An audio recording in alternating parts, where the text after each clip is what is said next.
Can I begin by saying what a genuine pleasure and honour it is to be asked to address you today. And it would be remiss of me to do anything else but to place on record my immense admiration for the work of the Centre for International Development here at Harvard, and in particular for its imaginative interdisciplinary approach and its growth focus to eradicating global poverty. But if I'm honest with you, I have to admit to a degree of apprehension as I approach this event. Such is the extraordinary calibre of this institution and indeed of the other speakers who are addressing you today. That anxiety was not diminished when just a few moments ago I was sitting outside looking over my remarks and a number of you were throwing paper airplanes at me. That was a very novel experience for me as an elected official. Generally, people throw things after I've spoken rather than before I speak.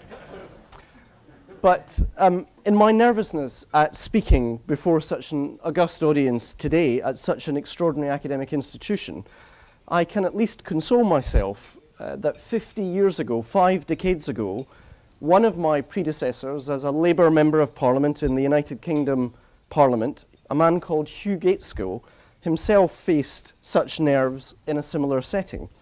He was the leader of my party at the time when he was asked to deliver a series of 3 lectures here at Harvard University in memory of the distinguished journalist and founder of The Nation, Edwin Lawrence Godkin. He spoke, and I quote directly, of an increasing sense of diffidence that he felt as he prepared for the lectures. For, he explained, and again I quote directly, professional politicians, when they have been in the job for any length of time, are not well fitted for really deep thinking, partly because they have no time for it, and partly because the very practice of their art involves them in continual simplification. If the expert is a man who knows more and more about less and less, the politician is a man who knows less and less about more and more. So it's with a due sense of humility that I seek to address you today. I want to speak from the perspective of a practical policymaker and as a practitioner in development over a number of years. As we've heard, I led British efforts to address global poverty for more than 3 years. In addition, I was the leader of the British delegation to the failed WTO talks in Geneva in 2008, and indeed I was partially responsible for the climate change negotiations at COP14 as well. For that, I apologise forthwith. But today I want to offer you my perspective on the future of development aid, and in particular the changing global and economic environment in which aid will be delivered in the years ahead. But let me begin by being very clear that my time in office in the United Kingdom has deepened my own conviction that development aid is a vital but nonetheless insufficient instrument for the eradication of global poverty. We need growth, sustainable and inclusive growth across the developing world, not just as an instrument of prosperity, but also as an instrument of justice. And I would therefore like to pay tribute both to the CID and to so many of the individuals and institutions represented in this room today for the outstanding ongoing work that you are undertaking in leading that historic endeavour. But as Lance's presentation just a few moments ago has demonstrated so brilliantly, both in the private sector and, yes, in the public sectors, ideas matter, but those ideas need to be translated into actions.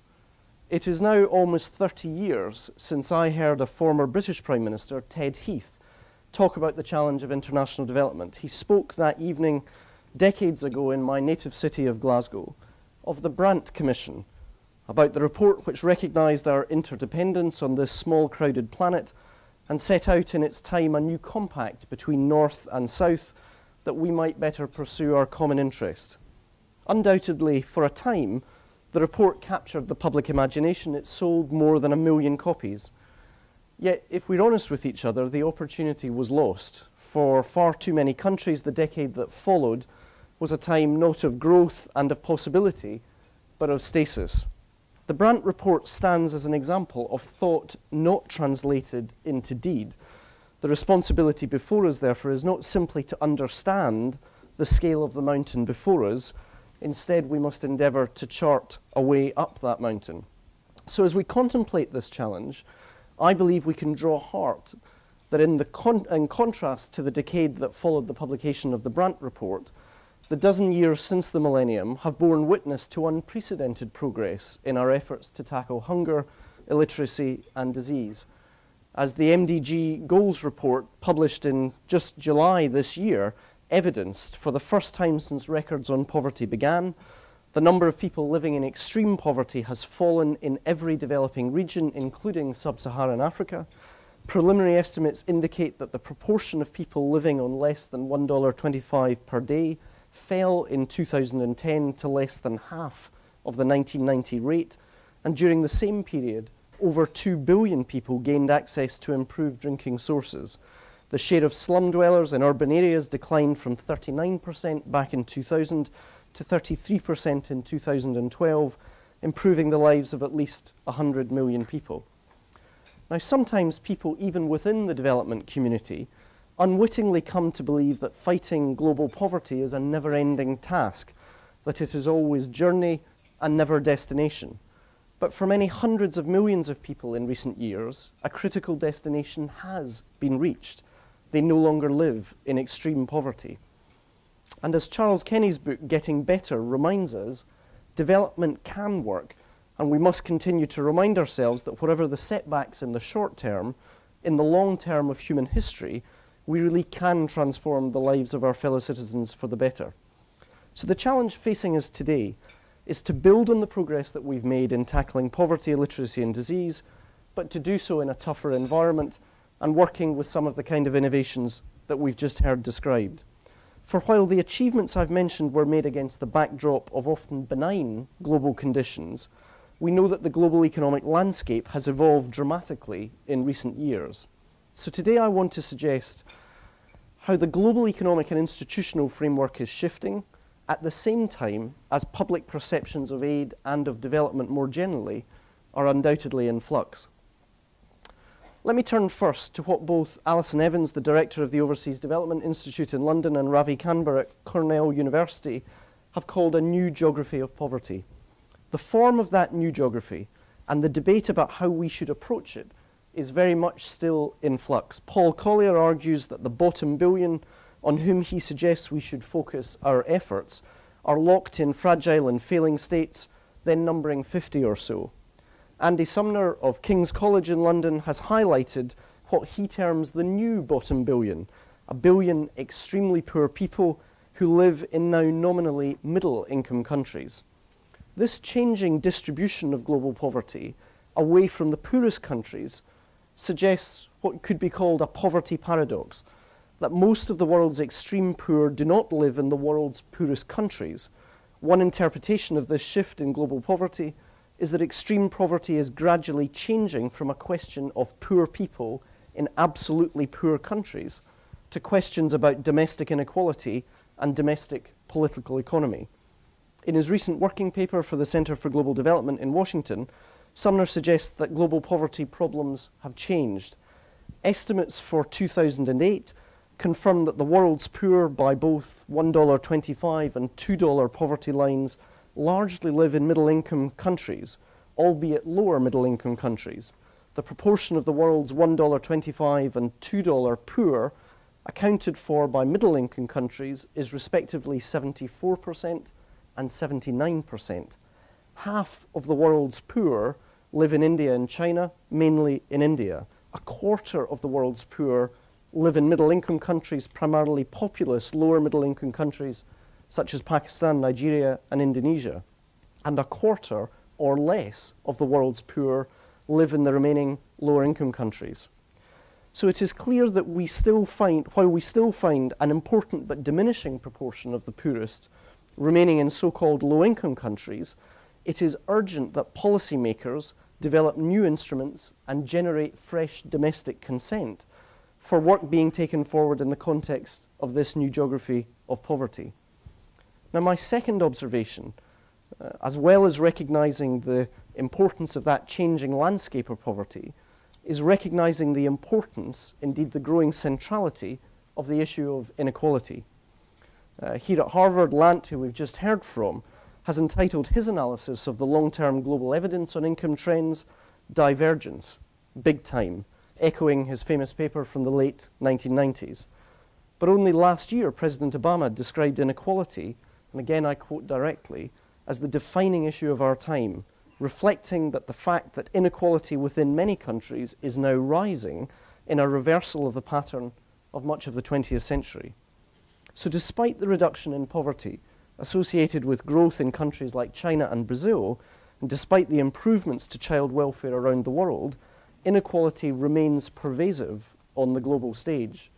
As Duncan Green has argued, the extent of global inequality is simply breathtaking, and it is one that should concern all nations, since in a globalized world, poverty and suffering do not remain confined within borders, but spill over in the form of conflict, migration, and environmental degradation. The world as a whole is far more unequal than any single country. Such grotesque unfairness would probably precipitate social or indeed political meltdown were it to occur within a single country.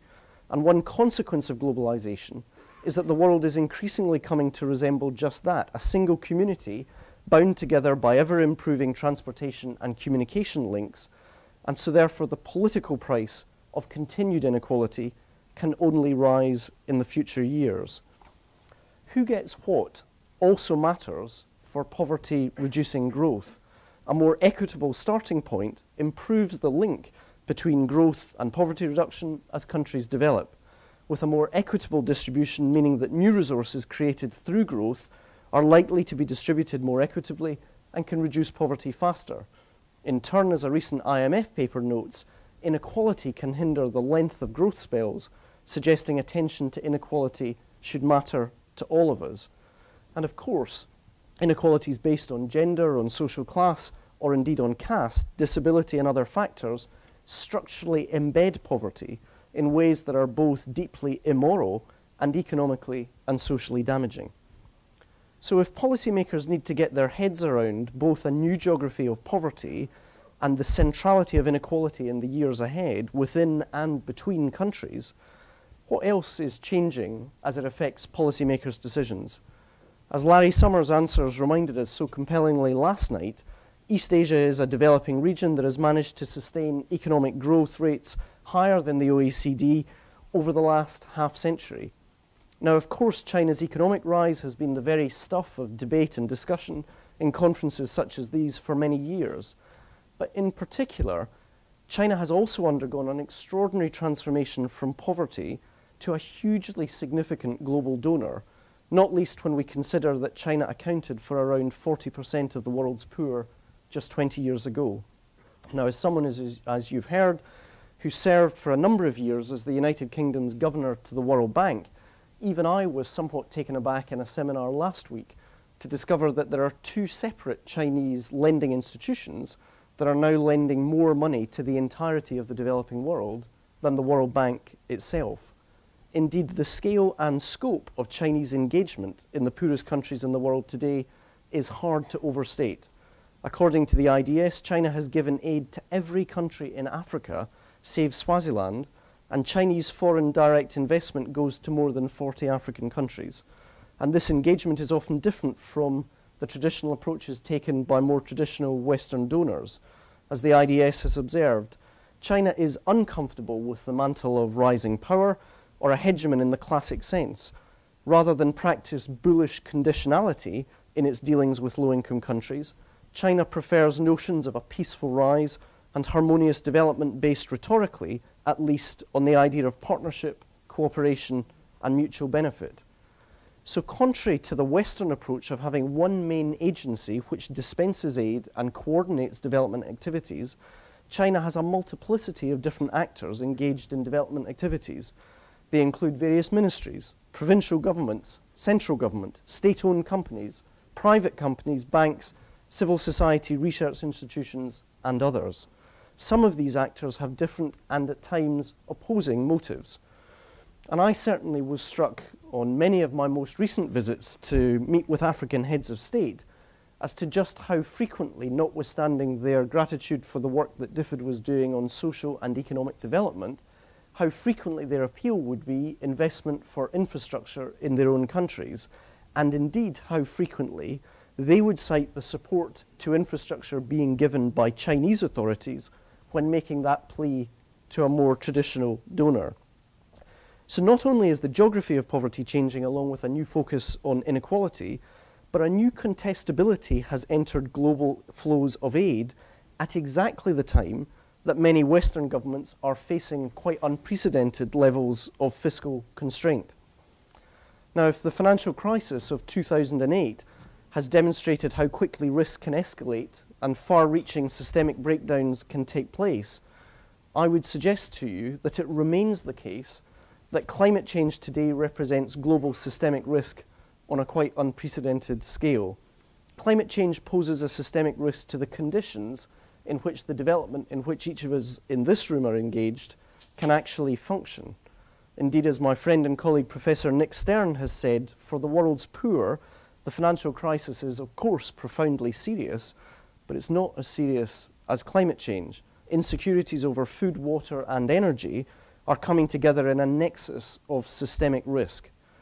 So none among us today can surely now be in any doubt as to the scientific argument behind climate change or the scale of the economic and social costs that it could wreak. And we also know that for many of the world's poorest people, that climate change is not some future possibility, but is instead already a contemporary lived reality. But we've now had 330 consecutive months of temperatures higher than the 20th century average. Within the last month in Open Democracy, Simon Maxwell and Sam Bickerstaff pointed out that Professor Peter Wadhams has observed this year not only that Arctic summer sea ice has shrunk to its lowest ever level, but that the Arctic will be ice-free in summer by as early as 2015-2016. And Professor Wadham went on to say that the implications would be terrible because the melting of undersea permafrost would release huge quantities of methane, a powerful greenhouse gas. The atmosphere already contains 400 parts of CO2 per million, and we are adding 3 parts per million per annum. And yet at present rates of growth, to come back to my earlier observations, the Indian and Chinese economies will be twice their present size by just 2020. So the climate challenge will continue to impact directly on the development challenge for decades to come. The headlines about the financial crisis shouldn't obscure the urgency of the climate challenge. Now, what do each of these dynamic forces mean for the form of development assistance and indeed wider international policy in the future? First, I would argue that we must continue to do what works well in present countries, particularly those poorest countries. Well applied, targeted and effective aid can and should be used to achieve progress on challenges such as health, education, water and other basic services. That case particularly needs to be made to anxious electorates, but it's a case that can and should be made, I believe, with confidence. At the same time, we should reach for low-hanging fruit, if you like, that drives wider change. For example, tackling once and for all the transmission of HIV and AIDS between mothers and children so that we could see, as the One campaign have argued for, a world where no child is born with HIV and AIDS after 2015. We need to focus our investment on what we know works in a way that private philanthropists, frankly, have taken a lead. Private philanthropists like the Gates Foundation in the case of vaccines, because success in these endeavours also helps generate the type of immediate impact that rightly or wrongly will help sustain both public interest and public support and consent in the rest of the international development agenda. Second, it is clear that we must develop a new approach for middle-income countries, particularly as the number of these continues to increase in the years ahead. This is a live and, dare I say, very lively debate in the United Kingdom at present. As Andy Sumner suggests in his new work, The Future of Foreign Aid, for the vast bulk of countries, aid possibly amounting to what we might call aid 2.0 is going to be shaped by 3 things. Middle-income countries are less and less likely to need or want resource transfers and instead demand from aid 2.0 maybe about policy coherence as a set of policies, trade, climate, migration, etc., and global public goods. In short, new middle-income countries may be more concerned with designing favourable and coherent development policies on remittances and migration, trade preferences and climate negotiations and financing, as well as tax havens, than some of the more conventional approaches to aid. Traditional donors are likely to increasingly be concerned about equity and governance issues and drivers of progressive change, and it's unlikely taxpayers in donor countries will be comfortable with resource transfers to countries that themselves have increasing and substantial resources. So in short, most countries will be middle-income countries, perhaps less than 20 lower-income countries will remain by as soon as 2030, and middle-income countries will need and want less traditional aid as domestic resources expand. However, concessional loans will still be useful even if grants are less appropriate, given expanding resources within those countries. Policymakers in donor countries and in middle-income countries could therefore and should be working together by developing new joint policy approaches focused on chronic long-term poor wherever they live, and a new joint policy priority ensuring the benefits of growth in particular and public spending are equitably distributed, focusing on supporting the building of domestic taxation systems, the regulation of tax havens, untaxed capital flight from middle-income countries are all good examples of issues that will need to be worked on in the years ahead. Supporting inclusive policy processes with the poor by donor government joint working with civil society in middle-income countries, as well as the co-financing of global public goods, including knowledge transfer on public policy between middle-income and low-income countries, and ensuring policy coherence across donors, will, I believe, be essential tasks in the years ahead. But it remains the case, however, that an understanding of these new challenges, from shocks to the global economy to conflict or climate change, must also be matched by the global institutions and structures that will allow us to respond adequately and appropriately. Because when we assess the Millennium Development Goals over the last dozen years, one of the greatest concerns is not only that we are currently off track for meeting some of those goals, but also that what arguably could have served as the foundation for them, Goal 8, largely remains unrealized, because the true partnership anticipated by Goal 8 has failed to materialize, and in truth, despite significant progress on issues like debt relief, that partnership is not there today. Now, the failings of the post-Second World War financial architecture that was so brutally exposed by the global financial crisis in 2008, I would argue is also being replicated, albeit in different forms, in the institution charged with tackling global poverty, environmental degradation, and conflict. A combination of institutional and bureaucratic inertia, and frankly just conservatism, sadly mixed at times across the international stage with myopic or personality-driven agendas, has not always meant that our multilateral institutions maximize the immense skills, expertise, and passions of their staff, or indeed of their founding principles. As Bob Zoellick, the former president of the World Bank, has argued, therefore, multilateral reform and mechanisms of global governance are hardly glamorous, but are essential, both given the challenges we face and if we are to achieve the expectations of the public about our limited resources being used effectively and efficiently to maximize their impact. That means reforming international institutions such as the World Bank Group and of course the IMF to better reflect the realities of the economic power shifts that are taking place in the world today. It means pressing our institutions to be faster, more flexible, more open, and more attentive to their clients. It means focusing on solving problems pragmatically, as we've just heard in the previous session, not just discussing the poor as objects of expert policy. It means democratizing development economics so that we can all play a part in designing, executing, and continually improving development solutions. It means recognizing that organizations designed in the middle of the 20th century with hierarchies now need to interconnect nimbly across truly global networks of governments, of private businesses, of civil society groups, of other international agencies and parliaments. It means not allowing a recourse to multilateralism to become an excuse for collective inaction. We must make multilateralism work. And nowhere is it more urgent, I would argue, to make that multilateralism work than in relation to climate change. Now, there has been some progress since Copenhagen, though it's been painfully slow. The talks in Durban last year have been variously interpreted, optimistically as setting a new timetable, promising a universal legal agreement involving all countries by 2015 with actions to follow by 2020, but more pessimistically as a vague and implausible commitment which keeps the UN process alive but simply postpones the necessary decisions and actions possibly beyond the point of no return. As we approach the next round of talks coming up in Doha at the end of the year, therefore, let's try and be optimistic. First, it looks like the Kyoto Protocol will run into a new commitment period with elements of an outline agreement in place for an extension either of 5 years to 2018 or 8 years to carry over into the post-Durban settlement. Developing countries, I believe, would benefit hugely from those steps.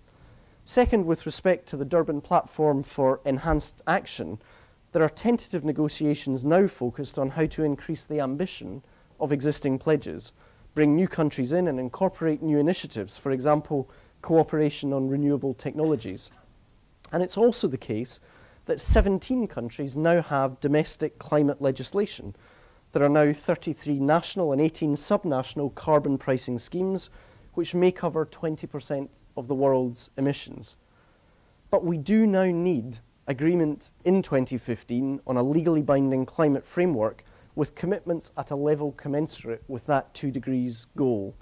This ambition must be accelerated by both a greater political engagement of political leaders and by a clearer understanding within and beyond the development community of the overwhelming economic case for these steps to be taken. Trillions of dollars are at stake and millions of jobs, not just in the developing world, but in the developed world.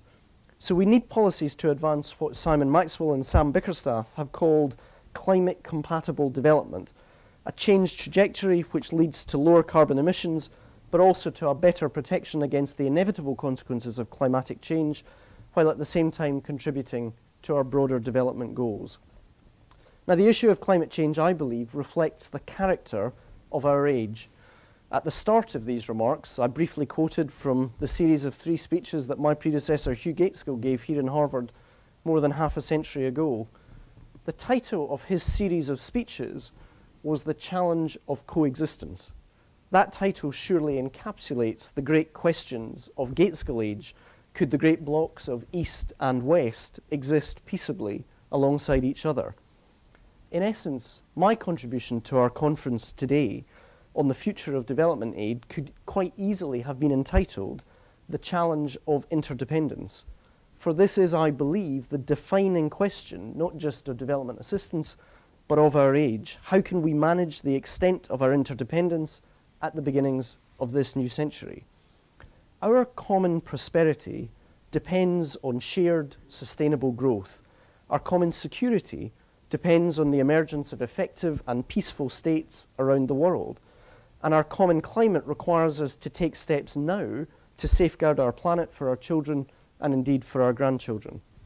Half a century ago, the men and women of Gateskill's generation built, from the rubble and ruin of the Second World War, the international institutions that endure today, the United Nations, the World Bank, NATO and the IMF. Those institutions have, of course, evolved and been reformed over the past 50 years, yet their origins still lie in the challenges of the 20th century. Today we face a new set of challenges that require a new set of answers. We must, in response, come together as governments, but also as businesses, as innovators, as entrepreneurs, and as policymakers to chart a new course. A course to bring the poorest half of humanity into a truly global economy, a course to promote peace within countries and beyond them, and a course to ensure the sustainability of our planet for future generations. So today surely is not the time, despite the urgency of the challenges that we face, to shrink from that challenge of advancing development. Instead, it's time to summon forth a bold vision, the imagination and the innovation that we've been discussing this morning, alongside the determination and the application that will be required to meet those challenges. For behind those metrics are men and women, Behind those strategies are stories of suffering and of struggle. The experience of the past tells us that the road to justice may be long, but it can be travelled, and it can be travelled together. So let us rededicate ourselves to that work today. Thank you very much indeed.